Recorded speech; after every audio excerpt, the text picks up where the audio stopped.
bloodshed with palm oil. Where is our nice DNR government agency? And if you want still to see cut flags in kilometers, you have to come to my house.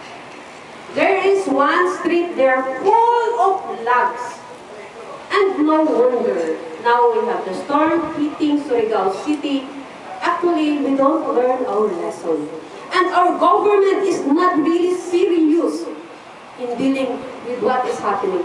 We continue to cut our trees. We continue for large-scale mining, destroying our environment for the benefit of the few and leaving all the people hungry and poor. And if you look at the statistics, it is in Mindanao where the poorest percentage of the people are in Mindanao. And that is very ironical because we are the food basket of the Philippines. We are killed. We are being killed. I'm still alive.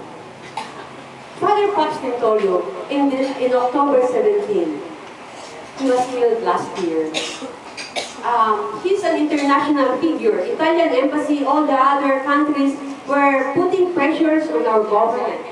And yet, until now, the case of Father Pops Tintorio is also like a snail walking very slow. There is not much development in this case.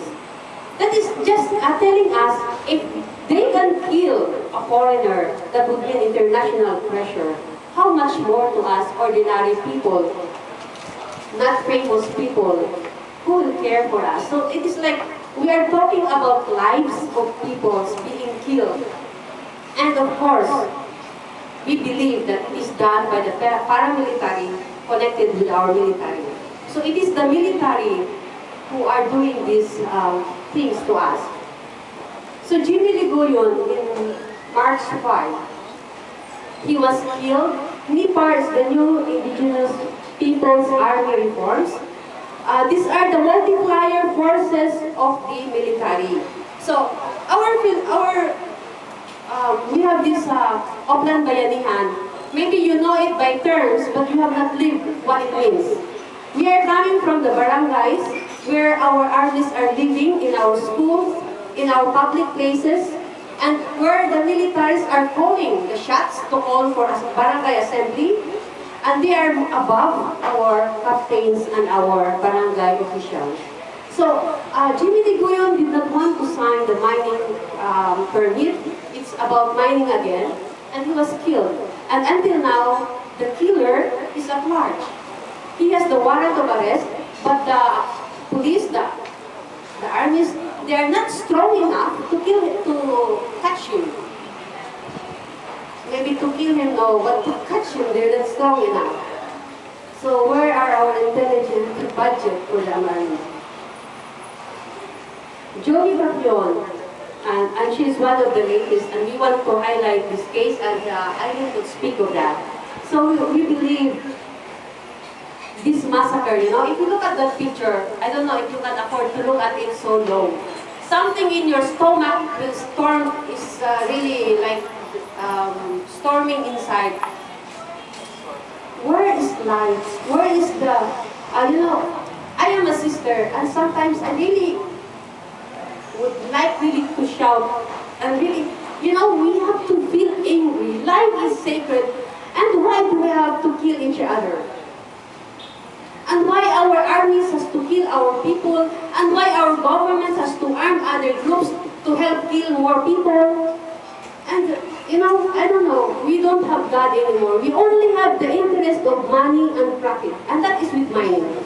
You forget about the lives of the people, you concentrate on what you will get. It is the gold inside, and it is the minerals that is in Mindanao. And that picture will show how ugly we have gone. How, you know, I don't like to just give you data and statistics. I want you to feel. If you think they are our brothers and sisters, will you not do something to defend them? Will you not do something to help them? Juby was sleeping at 6:30. She did not know she will die. And you will see the house where they live. It is open. They have no protection. time, who killed them? It is our 27th ID. And it is because these are the remaining clans that are anti-mining, and because the Gilda husband is against extrata SMI, and he is now in a tribal war, declaring tribal war, that is legal in their culture. That is the last resort after you have exhausted all the legal means, and you cannot do anything except to arm yourself, to protect your land. And that was his option. But he is not connected with the option of the husband. But he is the one that is the victim. So, and besides all those being killed, we have 159 defenders facing fabricated charges. And what does it mean? In Al-Qadir, I was in Hanayan 2 months ago. There was an old man with a cane walking, and he's a datu. And he said, "Sister, I am one of those with warrant of arrest." And why? Because the army fired the charges that I was one of those who raided the police station. And just imagine, a datu, an old man in his cane, how could he raid the police station? But that is with what we call jandos. Names are being given and their names are put there, but anyway, they did not know whose names they are putting. And so, even this old man with the cane. So, facing fabricated charges. These people who are talking for the protection of the environment, we who are against large-scale mining, we who are against logging, we are the ones who are facing death. When we are protecting our people, we are endangering also our lives. So defenders are being vilified, and I am one of them. Already in 2009, okay, they have harassed me, they put an Armalite in front of me to kill me, and they did not kill me because etc. Okay, that was long forgotten and forgiven. Okay, let's put it this way. But now, why is it that the military has to continue courting me, telling me I am an NPA? Why they have to vilify me? And we know in the Mindanao, before they kill you, they have to prepare the minds of the people. They have to condition the people, and the people has to believe that you are an NPA, so that when you get killed, people will just say, okay, it's okay, maybe because he's an NPA, that's why he was killed. And that was what happened with Father Paxton Toyo. Before he was killed, there were already vilifications and ambush before he was killed. And for me, last November, somebody called in the convent of the Benedictine sister in Olas. And the sister said, coming from the military, asking if I am in the community. That means they are still running after me because they cannot find me because I'm always flying here and there. But, you know, why can't they not leave me alone? You can see that I have a veil, that I am a nun. They can see that I have made an option for the poor, and I have to journey with the poor. But maybe because I'm beautiful, they're looking for me.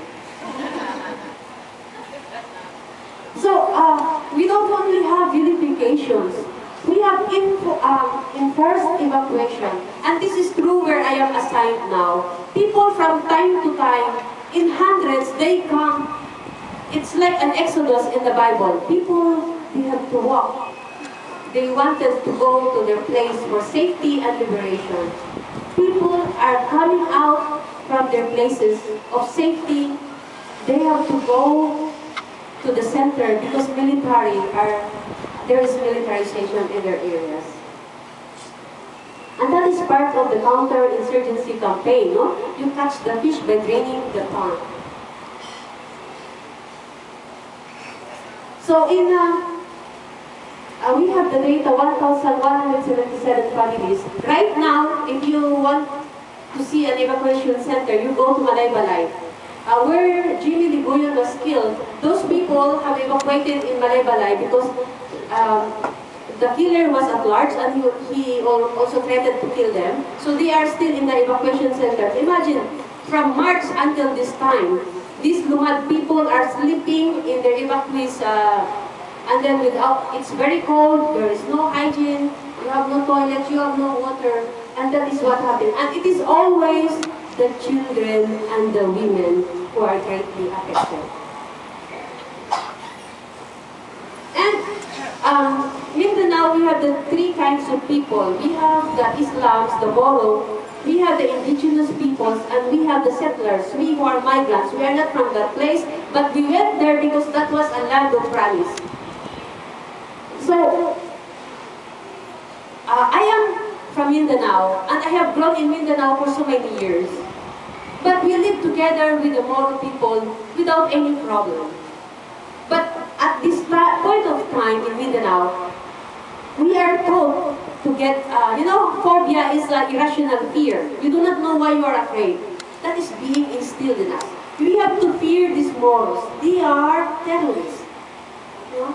And if you are a woman, if you are a Moro with your veil, it is very degrading because when you go to malls, they will tap, they will touch your hair if you have bumps there. And if you listen to the stories of the women, the Moro women, it's very painful. Even how educated you are, because you are a Moro, you really are like second class citizen or whatever. And we are like upper class, and they are the lower class. You know, we are brothers and sisters, and that's what I wanted always to underline. But we have to fear these brothers because they are terrorists. And we have Moro companion here. They can speak, and one also is a witness because his brother was tortured with gas poured on him and burned by the military. So, and that was only last year. And the story also like kept it, after so many other stories, all the other stories are gone in the wind. So,